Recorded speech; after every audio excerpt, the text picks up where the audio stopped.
ये जो अटैचमेंट है, ये मोह है। बुद्ध ने क्या कहा है? बुद्ध ने कहा है कि जो भगवान के मुंह से यह वाणी निकली हुई है, तो जो भगवान परम आनंद में है, उनके मुंह से जो वाणी निकली हुई, तो वो क्या कहलाती है? गीत। गीत से शब्द बना गीता। समझ लीजिए ना, ईश्वर का गान है, गायन। किसी भी चीज से आप अटैच हो, वही आपके दुख का मूल कारण। दुख का मूल कारण क्या है? बोले अटैचमेंट है। किसी भी चीज से आप अटैच हो, वही आपके दुख का मूल कारण। धर्म की आवश्यकता ही तब पड़ती है जब जीवन में हम अपने कर्तव्य पथ से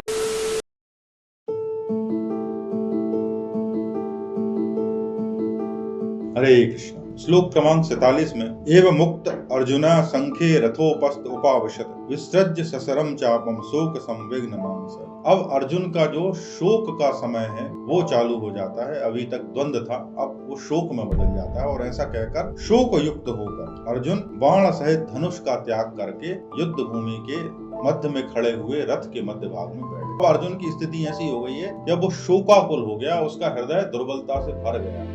अब वो कह रहा है कि साहब अब जो है मुझसे युद्ध नहीं होता। क्यों? क्योंकि वह मोह के बंधनों में बंध गया। मोह क्या होता है? मोह होता है अटैचमेंट। अटैचमेंट मतलब आपका किसी भी वस्तु, व्यक्ति, स्थिति से आपका संबंध, इतना संबंध गहरा हो जाए कि आपको जीवन में अपने कर्तव्य देखना बंद हो जाए। जैसे अर्जुन क्या हुआ, अब उसके भीतर मोह युक्त जो बुद्धि थी, उसके मन में जो भय था, उसके मन में जो संशय था कि ये मैं ठीक कर रहा हूँ कि नहीं कर रहा हूँ, तो उसने उस संशय को जोड़ा अपने सगे संबंधियों से कि ये मेरे सब सगे संबंधी हैं और इनके प्रति मैं दुर्व्यवहार कैसे कर सकता हूँ, इनके प्रति मैं ऐसा व्यवहार कैसे कर सकता हूँ कि इनको मार कर मैं कैसे सुख भोग सकता हूँ। तो ये भावनाएं उसके भीतर आ गई। ये कहलाता है मोह। और मोह के कारण क्या हुआ? अंततः रुग्णता मतलब डिसीज को प्राप्त हो गया और वो अपने काम को भूल गया। अब हम देखें कि ये जो अटैचमेंट है, ये मोह है। अब बुद्ध ने क्या कहा है? बुद्ध ने कहा है कि जो पूरा जीवन है और उसमें जो दुख है, दुख का मूल कारण क्या है? बोले अटैचमेंट है। किसी भी चीज से आप अटैच हो, वही आपके दुख का मूल कारण। और बोले दुख की निवृत्ति का मार्ग है, मार्ग ये है कि किसी तरह से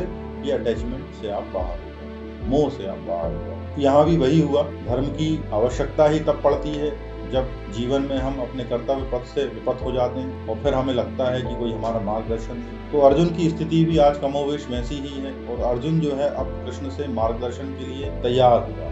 अभी तक वो कृष्ण के साथ आर्ग्यूमेंट कर रहा था कि देखो ऐसा है कि मैं बहुत ही अच्छा आदमी हूँ, दुर्योधन बहुत ही बुरा आदमी है, और दुर्योधन तो युद्ध करना चाहता है, परंतु मैं इनको मारकर भी क्या करूंगा, मुझे ये सब छोड़कर कहीं चले जाना चाहिए। तो इसके आगे भगवत गीता शुरू होती है। यहाँ तक भगवत गीता की एक तरह से भूमिका कि भगवत गीता शुरू कैसे हो, तो एक पृष्ठभूमि बनाई गई। बड़ी ही काम की पृष्ठभूमि है, पूरी दुनिया के लिए बड़ी ही काम की पृष्ठभूमि है। और चूंकि जब मनुष्य परम आनंद की अवस्था में होता है, तो परम आनंद की अवस्था में वह कुछ गाता है, गुनगुनाता है। तो भगवान के मुंह से यह वाणी निकली हुई, तो जो भगवान परम आनंद में है, उनके मुंह से जो वाणी निकली हुई, तो वो क्या कहलाती है? गीत। गीत से शब्द बना गीता। समझ लीजिए ना, ईश्वर का गान है, गायन। इतना सुंदर क्यों है, इतना आकर्षक क्यों है, इतना रमणीय क्यों है? क्यों?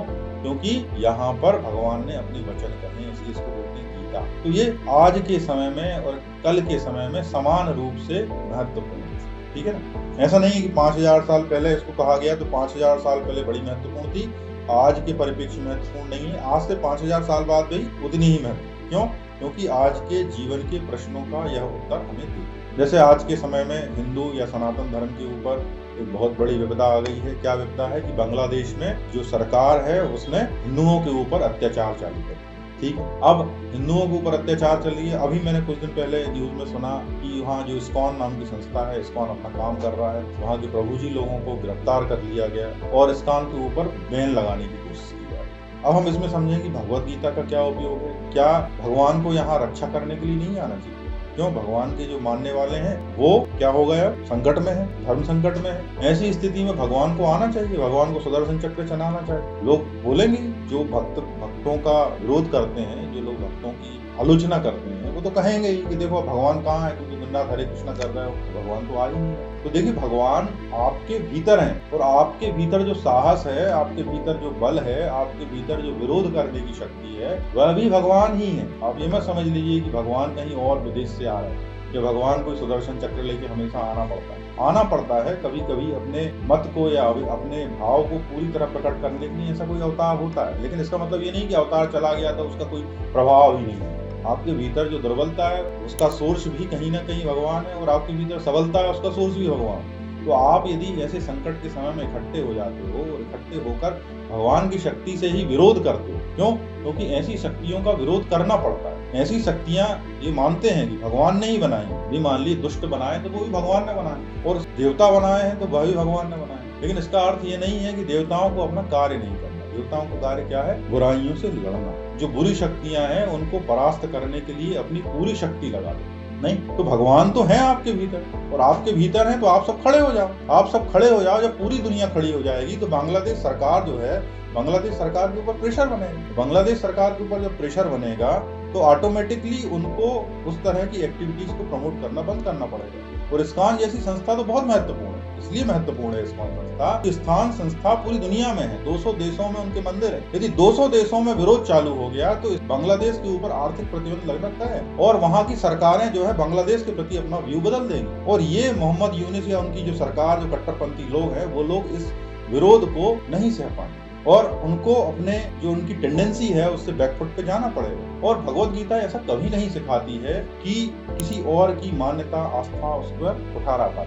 आप पूरी पढ़ लीजिए, कहीं भी नहीं लिखा। भगवत गीता तो आपके जीवन के प्रश्नों का उत्तर देती है। कृष्ण भगवान ने यही तो बोला अर्जुन से कि तुम्हारा ये कर्तव्य तुम करो। उन्होंने ये कहीं नहीं कहा है कि दूसरे का अहित करो। लेकिन यदि मान लीजिए कि कोई आपका अहित करता है तो वो तो अर्जुन को ही सिखा रहा है, युद्धाय विजीयते, युद्ध करो। उन्होंने यदि ये तो सिखाया नहीं कि युद्ध मत करो। ऐसा सिखाया होता अर्जुन को कि युद्ध मत करो तो अर्जुन से कहते भैया तू बैठ जा। अब आपको संघर्ष तो करना पड़ेगा। संघर्ष इसलिए करना पड़ेगा कि आपको जो आज ज्ञान मिला है वो आपकी धर्म और संस्कृति से मिला है। आपकी धर्म और संस्कृति कहती है कि आप आत्मा हो। अब आप आत्मा हो तो आप मर नहीं सकते, ना आपको कोई मार सकता। जब आपको कोई मार नहीं सकता, जब आप मर नहीं सकते, जब आप प्रभावित नहीं हो सकते, तो फिर आप डरने की क्या जरूरत है? फिर डरने की कोई आवश्यकता नहीं। और आपको आपकी धर्म और संस्कृति की रक्षा करनी पड़ेगी, क्योंकि अगली पीढ़ियों का भार है आपके ऊपर, ऋण है उनके ऊपर। यदि आपने अपनी धर्म और संस्कृति की रक्षा के लिए प्रयास नहीं किया तो आप अगली पीढ़ियों से क्या बोलोगे कि भाई ऐसा है कि तुम भी चुपचाप बैठे रहो तो कोई आके आपको ऊपर कब्जा कर लेगा। क्योंकि लोग तो बैठे हुए, आपको पता ही नहीं है कि उनकी नीयत क्या है। तो ये घटनाएं हो रही हैं।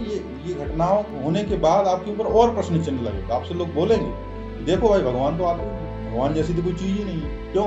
होती तो मंदिर को बचा लेती। कई लोग बोलते हैं सोमनाथ के मंदिर पर 16 बार आक्रमण हो, शंकर जी ने क्या कर लिया? बोलते हैं ना। भाई ये सोचो ना कि 16 बार आक्रमण होने के बाद भी फिर सोमनाथ मंदिर बन गया, ये शंकर जी ने तो बनवाया। आप जो सोचो कि यदि मान लो आप बार बार ये साबित करने को तैयार हो कि ईश्वर है ही नहीं, तब भी गलत है। ये संकट की बात है तो संकट तो आते रहेंगे। संकट आपको आपकी चेतना को जागृत करने का अवसर प्रदान करते हैं। यदि आप मान लीजिए सोचें कि संकट ही ना आए, ऐसा कोई सिस्टम बन जाए कि इसमें कोई तकलीफ ही ना हो, तो ऐसा तो पॉसिबल नहीं। भगवान के जीवन को भी आप देख लो तो उनके जीवन में जन्म से लेकर मृत्यु तक लगातार संकट है। यदि वो भगवान ही थे और यदि मान लो संकट ही नहीं आना होता तो उनको जेल में पैदा नहीं होना होता, उसके बाद इतना तकलीफ नहीं भोगना होता, उसके बाद उनका पूरा जीवन जो है कष्टों में यहाँ से भाग के गुजरात जाना पड़ा, द्वारिका में अपना नया नगर बनाना पड़ा।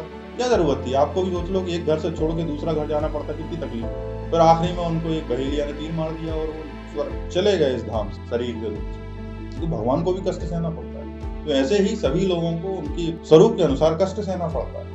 भक्तों को भी सहना पड़ता है। हो सकता है और ज्यादा सहना पड़े, और जो हम बांग्लादेश में देख रहे हैं वहाँ के भक्त समूहों को और ज्यादा टारगेट किया जा रहा है और आगे भी किया जाता रहेगा। लेकिन वो हारेंगे नहीं, वो कमबैक करेंगे और उनको हराया भी नहीं जा सकता, क्योंकि वो जिस लड़ाई को लड़ रहे हैं उसमें हारने की कोई संभावना ही नहीं, उसमें हारने का कोई कारण ही नहीं है। उसमें उनका संघर्ष निरंतर जारी रहेगा, और वो संघर्ष भी संघर्ष ही नहीं है, वह भगवान की एक सेवा है। और इसलिए वो हारने वाले नहीं है, पूरी दुनिया में नहीं हारने वाले हैं। और लोग पूरी दुनिया में मिलकर इस बात का विरोध करेंगे, और धीरे धीरे इन शक्तियों को एहसास होगा कि ये काम जो वो कर रहे हैं वो गलत कर रहे हैं, और आज नहीं तो कल उनको बैकफुट पे भी आना पड़ेगा। ऐसा मेरा विश्वास है। सुनने के लिए बहुत बहुत धन्यवाद। हरे कृष्ण।